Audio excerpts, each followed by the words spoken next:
আমি একদম আবল তাবল বলছি। ওইদিকে মারিয়ারও প্রচন্ড জ্বর। রাতের বেলা স্বপ্নে দেখি সেই কালো ছায়া আমার কাছে এসেছে এবং আমার খুব কাছে চলে এসেছে, মানে আমার নিঃশ্বাসটাও সে শুনতে পাচ্ছে। আমার একদম কাছে এসে বড় একটা হা করলো, এত বড় হা করলো যে পুরো মুখে ঢুকিয়ে ফেললো আমাকে, আমার মাথা চিবিয়ে খেতে লাগলো। সাথে সাথে আমি ঘুম থেকে উঠে যাই। মারিয়ার থেকে জানতে পারলাম ও নাকি সেম স্বপ্নটাই দেখেছে। আমি আর মারিয়া প্রচন্ড ভয় পেয়ে গেলাম, এগুলো কি হচ্ছে আমাদের সাথে। আমি আমার বাড়িতে চলে আসি, ওইদিকে মারিয়া ওর বাড়িতে চলে যায়, কেননা আমরা সেখানে এক মুহূর্ত থাকতে পারছিলাম না, এতটা ভয় পাচ্ছি। বাড়িতে আসার পর থেকে আমার মা বাবা লক্ষ্য করলেন আমার ভেতরে অদ্ভুত আচরণ। আমি কেমন যেন এক ধ্যানে তাকিয়ে থাকি, কারোর সাথে কথা বলি না, অনেকটাই চুপচাপ হয়ে গেছি। হঠাৎ হঠাৎ কেঁপে উঠি ভয়ে। মা আমার গায়ে হাত দিলে আমি চমকে উঠি, মাকে দূরে সরিয়ে দিই। মা বুঝতে পারলেন যে আমার সাথে ভয়ঙ্কর কিছু হয়েছে। আর ওইদিকে মারিয়ার মায়ের সাথেও আমার মায়ের খুব ভালোই একটা সম্পর্ক ছিল। মারিয়ার মা তখন আমার মাকে ফোন করে বলল তার মেয়ের সাথে এরকমটাই হচ্ছে। মারিয়ার মা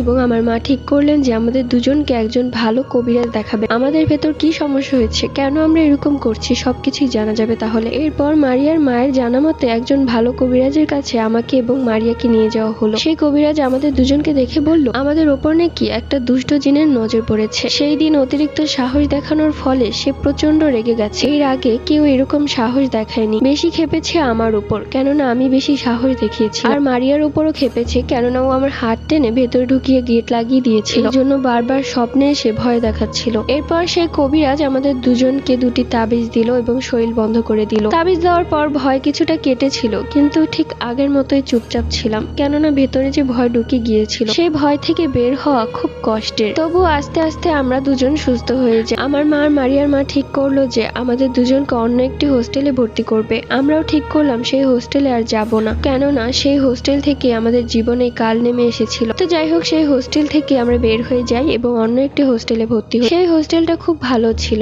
আর কোনো সমস্যা হয়নি আমাদের দুজনের সাথে। যাই হোক, এখন আমরা দুজন ভালোই আছি, আগের সবকিছুই ভুলে গেছি, কিন্তু এখনো মাঝে মাঝে আমার সেই সব কথা মনে পড়ে খুব ভয় করে। আবার মাঝে মাঝে দুঃস্বপ্ন দেখি যে সেই কালো ছায়া দূর থেকে খুব রাগান্বিত কণ্ঠে বলছে কাজটা তুই ভালো করিসনি, তোকে একদিন দেখে ছাড়বো। এই পর্যন্তই, সে আমার সামনে আসতে পারতো না। তো যাই হোক, সেই সব অনেক আগের কথা। এখন আমরা দুজনেই বিবাহিত, সংসার করছি, নিজেদের বাচ্চা সামলাচ্ছি। আমার দুইটা মেয়ে আর মারিয়ার একটা ছেলে। কিন্তু আমাদের বন্ধুত্বটা ঠিক আগের মতোই, এখনো আমরা আগের মতোই দেখা করি, কথা বলি।